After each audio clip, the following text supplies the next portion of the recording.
आता तुम्हाला तर माहीत आहे, आमच्या आईचा चहा दुपारीच होते 3 वाजता. आईनं चहा केला आणि लगे अंगही टाकून दिलं, पिऊनही घेतला चहा.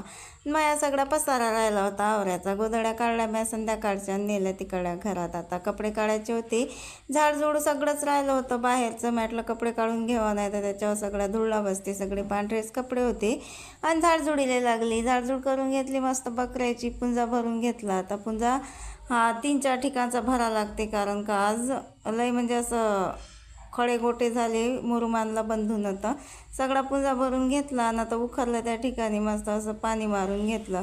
आता पाणी मारून घेतलं तर एवढं म्हणजे हे चिंदान झालं होतं का लय. पाय बी लय भरले होते ना, हातपाय माय सारे खराब झाले होते.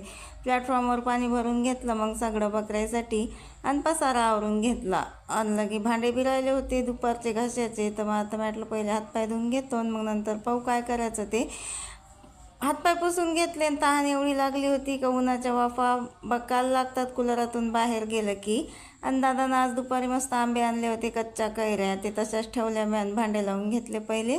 बकऱ्या आल्या तर बकऱ्या बांधल्या आणि बकऱ्याला पाणी पाजून घेतलं. आत्ता काय भांडे बी घासून घेतले होते, नाही ती स्वयंपाकाची तयारी चालली होती. तर म्हटलं आता कपड्याच्या घड्या करून घेतो मी.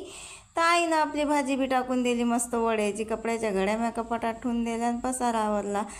आईची भाजी व्हायला कपड्याच्या घड्यान पीठ चुरून घेतलं आणि स्वयंपाक करून घेतला मस्तपैकी. पसारा आवरला आणि आपला जिन्यावर नेऊन ठेवला. चला तर मग भेटूया पुढच्या ब्लॉगमध्ये. बाय.